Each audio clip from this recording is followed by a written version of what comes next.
if ZR R is equal to 1 to up to 6 are vertices of a regular hexagon, then find the value of ZR square summation R from 1 to 6. That means Z1 square, Z2 square plus Z3 square up to Z6 square, where Z0 is the circumcenter of the regular hexagon. So Z1, Z2, Z3, Z4, Z5, Z6 are the vertices of regular hexagon, and Z0 is the circumcenter of the regular hexagon. तो हम लोग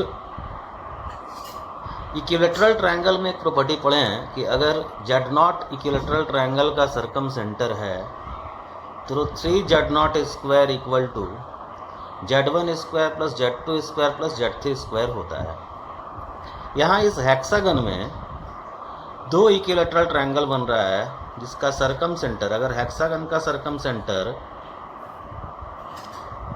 Z0 है तो इन दोनों equilateral triangle का भी सर्कमसेंटर Z0 ही होगा।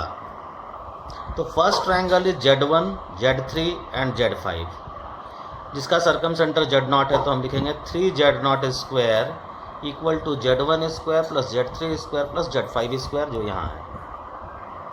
Second equilateral triangle जो बन रहा है Z2, Z4 और Z6 से, इसका भी सर्कमसेंटर Z0 है, तो Z3Z0 square is equal to Z2 square plus Z4 square plus Z6 square. दोनों को ऐड कर देंगे तो राइट हैंड साइड में मिलेगा Z1 square plus Z2 square up to ZN square जो हमको चाहिए था, और लेफ्ट हैंड साइड में 6Z0 square. So C is the answer. Next, if Z minus 1 plus I whole square equal to 2 and W equal to 2 by Z, then locus of W is, 4 options दिया हुआ है। तो इसको अगर हम देखें तो ये Z जो है एक सर्कल पे मूव कर रहा है जिसका सेंटर 1,1 है एंड रेडियस √2 है। तो अगर हम इसका इक्वेशन लिखते हैं Z के जगह x plus i y put करके, तो ये आएगा x minus 1 the whole square plus y minus 1 the whole square equal to √2 square. Simplify करेंगे तो x square plus y square minus 2x minus 2y equal to 0। So x square plus y square equal to 2x plus 2y। ये हुआ मेरा equation 1। अब जरा हम यहाँ पर z का वैल्यू पुट करें x प्लस आई वाई, तो हमको मिलेगा x plus i y 2y x plus i y. इसके कंजुगेट से ऊपर नीचे मल्टीप्लाई कर दें तो 2x minus i y divided by x plus i y into x minus i y. So after multiplication जब सिंप्लीफाई करेंगे तो रियल पार्ट आएगा 2x by x square plus y square and imaginary part is 2y minus sign के साथ by x square plus y square. So जिसका locus हमको निकालना है W का, उसको हम ले लेते हैं h प्लस आई के।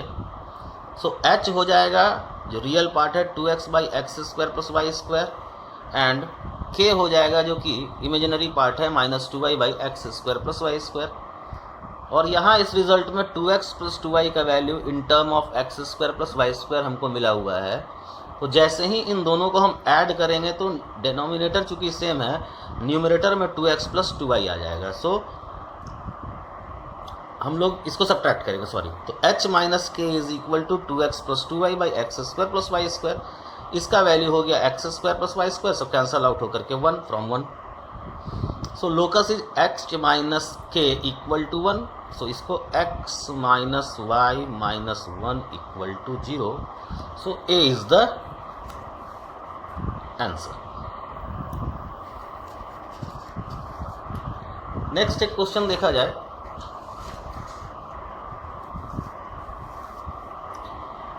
कि if ZP is equal to cos pi by 2 to the power p plus i sine pi by 2 to the power p, then limit n tend to infinity Z1 into Z2 up to Zn is equal to what.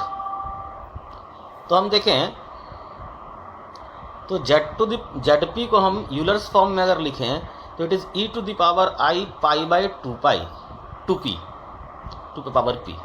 So p के जगह 1 put करेंगे तो Z1 मिलेगा, p के जगह 2 put किए Z2, p के जगह 3 पुट किए Z3, और n अप टू इन्फिनिटी है इसलिए ये इन्फिनिटी तक जाएगा। इन सब में e to the power I pi by 2 को हम बाहर निकाल लिए तो ये हमको GP मिल गया, 1 प्लस हाफ प्लस 1/2 का स्क्वायर अप टू इन्फिनिटी, जिसका कॉमन रेशियो हाफ है, फर्स्ट टर्म 1 है। So sum of n term infinite term of GP लगा लिए, सिंप्लीफाई होकर के मिला e to the power I pi. So cos pi plus I sine pi equal to -1। The value of this expression is equal to -1। एक important result है जिसको हमें ध्यान में रखना है कि अगर आर्ग्यूमेंट Z माइनस Z1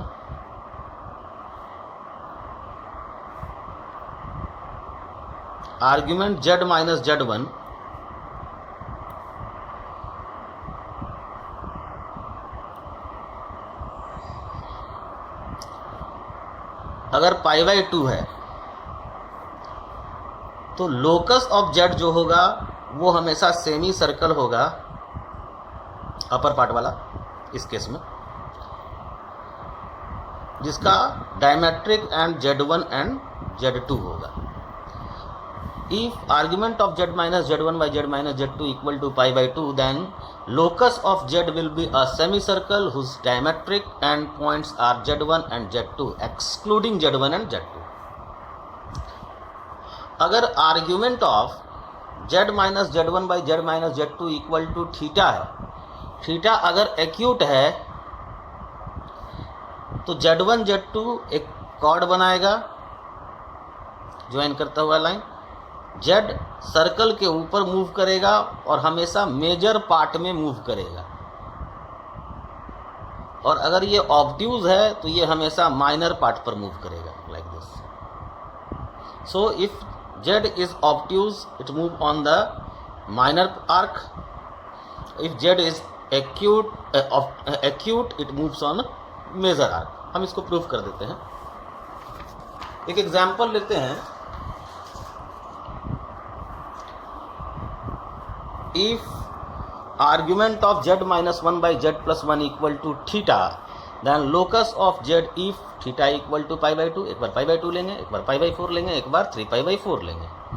तो पहले हम लेफ्ट हैंड साइड पर गौर करें इस एक्सप्रेशन पर, अभी आर्ग्यूमेंट्स की भी बात हम नहीं करते हैं। x plus i Y Z के जगह पुट कर दें तो ये सिंप्लीफाई करेंगे, x plus i y put करेंगे तो x plus i y minus 1 by x plus i y plus 1 हमको मिलेगा। इसके कंजुगेट से ऊपर नीचे मल्टीप्लाई कर दिए। नाउ हम पूरा सिंप्लीफिकेशन नहीं कर रहे हैं क्योंकि हमें आर्ग्यूमेंट का ज़रूरत है, और आर्ग्यूमेंट जो होता है इस कॉम्प्लेक्स नंबर का, उसके लिए हमको चाहिए इसका रियल पार्ट, इमेजिनरी पार्ट, और फिर इसका रियल पार्ट। तो इमेजिनरी पार्ट जो हमको मिलेगा वो मिलेगा यहाँ से एक और एक यहाँ से। तो हम लिख लिए हैं x plus 1 into y minus y into x minus 1, और रियल पार्ट जो हमको मिलेगा वो सिंपली मिल जाएगा यहाँ और इसको मल्टीप्लाई करके, तो x minus 1 into x plus 1 और इसको मल्टीप्लाई करके, that is y square. Now simplify करने के बाद ये tan इनवर्स था तो ये tan थीटा कर लिए और ये कैंसिल आउट करके इस तरह का मिला हमको। tan theta is equal to 2y by x square plus y square minus 1। जैसे ही थीटा पाई बाई 2 हुआ ये इन्फिनिटी, जैसे ही ये इन्फिनिटी तो ये 0, सो दिस इक्वल टू ये। सो लोकस इज दिस सर्कल। अब सर्कल का कौन सा पार्ट जरा देख लें, तो ये है Z1 1,0, ये वाला, यहाँ Z2 जो होगा that is -1, so this is Z2। ये हो गया आपको Z माइनस Z1, ये हुआ Z माइनस Z2, ये पाई बाई 2। सो ये हमेशा डायमेट्रिक एंड बनाता रहेगा और ये इस पार्ट पर मूव करता रहेगा। लोअर पार्ट पे क्यों नहीं आ रहा है सो देख लें। यहाँ देखिए, यहाँ अगर जेड है तो ये होगा जेड माइनस जेड वन, ये होगा जेड माइनस जेड टू। तो ये वाला नया कॉम्प्लेक्स नंबर है जेड माइनस जेड वन, तो यहाँ से एरो उठेगा और इस पर आएगा। सो ये हमेशा π/2 से बड़ा होता रहेगा, तो π/2 वाला यही पार्ट देगा। सिमिलरली अगर थीटा π/4 हो जाता है, तो जैसे ही थीटा π/4 होता है tan थीटा 1 हो जाएगा, लोकस मिलेगा ये। So it is a circle जिसका सेंटर है 0,1। So centre is at 0,1। हम ड्रॉ कर लिए सर्कल। ये एक कॉर्ड बनाएगा Z1 और Z2, और देखिए फिर ये हमेशा यहाँ पर ये π/4 एंगल बनता रहेगा, क्योंकि इस तरफ जैसे ही आएंगे तो ये बनेगा Z1 माइनस Z, ये बनेगा Z माइनस Z1, ये बनेगा Z माइनस Z2, और ये एंगल फिर से ऑब्ट्यूज हो जाएगा, एंटी क्लॉकवाइज घूमेगा जब, क्योंकि ये ऊपर है और ये नीचे है। यहाँ से एरो शुरू हो रहा है और यहाँ पर गिर रहा है। देखिए यहाँ से एरो शुरू हो रहा है, यहाँ पर गिर रहा है, तो ये π/4 बना रहा है। तो जब तक ये एक्यूट एंगल रहेगा तब तक ये बिगर आर्क पर ऑफ द सर्कल पर जेड मूव करता रहेगा। सिमिलरली अगर थीटा ऑब्ट्यूज हो जाए 3π/4, तो ये -1 हो गया और ये लोकस हो जाएगा। अब इसका सेंटर जो है वो है 0,-1 पर, तो 0,-1 पर सेंटर होगा। ये होगा Z1, ये होगा Z2। अब Z इस पे मूव करेगा, ये है smaller arc and this one is the bigger arc,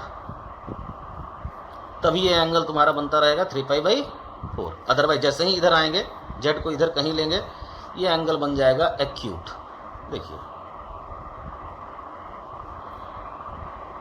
ये एक्यूट एंगल बन जाएगा।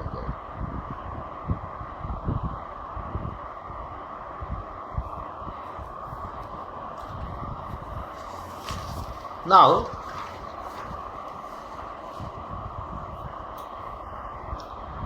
डी मोबियस थ्योरम क्या कहता है कि फॉर जेड, अगर हम जेड को ले लेते हैं पोलर फॉर्म में r cos theta plus i sin theta, और इसका पावर n है, अगर n इंटीजर होता है तो ये हमेशा यूनिक वैल्यू देगा। लेकिन अगर n p/q फॉर्म में रहे, where p and q are co-prime, then there will be more than one value of z। z का एक से अधिक वैल्यू होगा। तो हम निकालेंगे कैसे जो एक से अधिक वैल्यू होगा?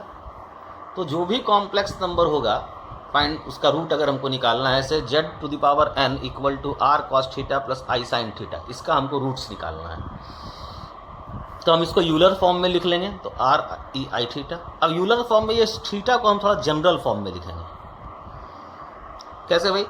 तो यहाँ 2m पाई प्लस थीटा कर लेंगे, तो z⁴n is equal to r e⁻i 2m pi plus theta. So z equal to r⁴1/n e i 2m pi plus theta by n। अब m का वैल्यू अगर हम 0, 1, 2 अप टू n-1, n से एक कम, क्योंकि ये 0 से शुरू कर रहे हैं, पुट करेंगे तो हमको all n values of z मिलेगा। हम एग्जांपल से आपको दिखा दें। Say find the root of the equation z⁴ is equal to 1 plus i√3। तो पहले इसको पोलर फॉर्म में लिख लें। तो इसका आर्ग्यूमेंट हमको मिल गया π/3 एंड मॉड मिल गया 2। सो 2e⁻i π/3, ये हो गया यूलर्स फॉर्म। इसको जनरलाइज कर देते हैं तो 2m पाई ऐड कर दिए, 2n pi. z⁴ equal to 2e⁻i 2n pi plus π/3। अब z निकालना है तो 2⁴ और फिर इसके नीचे भी 1/4। सो ये दे दिया 2⁴ e i n π/2 plus π/12। n का वैल्यू कहाँ से कहाँ डालना है? 0 से लेकर 3 तक, n से एक कम। 0 डालोगे ये वैल्यू, 1 डालें ये, 2 डालें ये, 3 डालें तो ये। सो इस तरह से हम इसका जितना भी रूट्स होगा वो निकाल सकते हैं, any powers of any complex number. Say एक एग्जांपल ले लें। Find the root of the equation 2√2 z⁴ is equal to √3 - 1 plus I √3 + 1। So इसको अगर हम ध्यान से देखें इस एक्सप्रेशन को, 2√2 से इसको नीचे डिवाइड कर दीजिए तो आ जाएगा √3 - 1 बाई 2√2 I टाइम √3 + 1 बाई 2√2। इसको फर्दर सिंप्लीफाई किया जाए तो हम इसको लिख सकते हैं √3/2 इंटू 1/√2 माइनस फर्स्ट वाले एक्सप्रेशन को 1/2 into 1/√2। So it is cos 30 degree, ये cos 45 डिग्री, ये cos sin 30, ये sin 45। So it is cos A + B। So cos A + B is equal to cos 75। Similarly second वाले को अगर आप break करते हैं तो उसको हम लिखेंगे √3/2 अगेन 1/√2 प्लस हाफ इंटू 1/√2 इसको। सो ये आपका देगा sin 45, ये दे देगा cos 30, सॉरी ये दे देगा sin 45, ये होगा cos 30, ये वाला दे देगा cos 45 और ये दे देगा sin 30। So it is sin A + B, तो sin 75। So this z to the power 4, इस z टू द पावर 4 को हम लिख सकते हैं cos 75 प्लस I sin 75। 75 को हम रेडियन में कन्वर्ट कर लिए, so cos 5π/12 plus I sin 5π/12। So z to the power 4 को यूलर्स फॉर्म में लिखेंगे जनरल फॉर्म में, तो यहाँ 2nπ ऐड कर देंगे 5π/12। सो z इक्वल टू, यहाँ 1 है तो 1 का पावर 1/4 1 हो जाएगा, nπ/2 4 से डिवाइड कर दो, यहाँ 4 से डिवाइड कर दिया 5π/48। n का वैल्यू 0 1 2 3 पुट कीजिए और चारों रूट्स निकाल लीजिए। सो n का वैल्यू 0 डालेंगे, ये 1 डालें, ये 2 डालें, ये और 3 डालेंगे तो ये। Next, find the root of equation z to the power 5 plus z to the power 4 plus z to the power 3 plus z square plus z plus 1 equal to 0। Method 1, हम यहाँ क्या किए कि यहाँ से ZQ इसमें से कॉमन ले लिए, इतना तीनों में से, तो ये वाला z² plus z plus 1 और ये पार्ट वही z² plus z plus 1। सो दो फैक्टर मिला, z² plus z plus 1 और एक ZQ plus 1। So ZQ plus 1, ZQ equal to -1, इसको हम अलग से डील करेंगे। और दूसरे वाले को देख लें, z² plus z plus 1 equal to 0, तो इस simply cube root of unity दे देगा दोनों। सॉरी, अभी तो हम लोग पढ़े नहीं हैं, सिंप्लीफाई जैसे क्वाड्रेटिक को करते हैं वैसे कर लेंगे तो दो रूट्स हमको मिल जाएगा। नाउ ZQ इक्वल टू -1 को देख ले, तो इसको हम लिख लेंगे, इस -1 वाले को लिखेंगे e to the power I pi, generalise करोगे तो 2nπ प्लस पाई। सो z क्या हो जाएगा इस पर /3। सो n इक्वल टू 0 पुट कीजिए, I π/3, 1 पुट किए पाई, 2 पुट किए 5π/3, यानी 3 से 1 कम तक, 0 से लेकर 2 तक। सेकेंड मेथड, ये GP है, सीधे GP का सम लगा दिए, ये 0 होगा नहीं, तो z to the power 6 is equal to 1 को हम लिखते हैं 2nπ। So z equal to nπ/3, n equal to 0 1 n equal to 1 up to n equal to 5 put कर लेंगे, सारा रूट्स निकाल लेंगे। Thank you.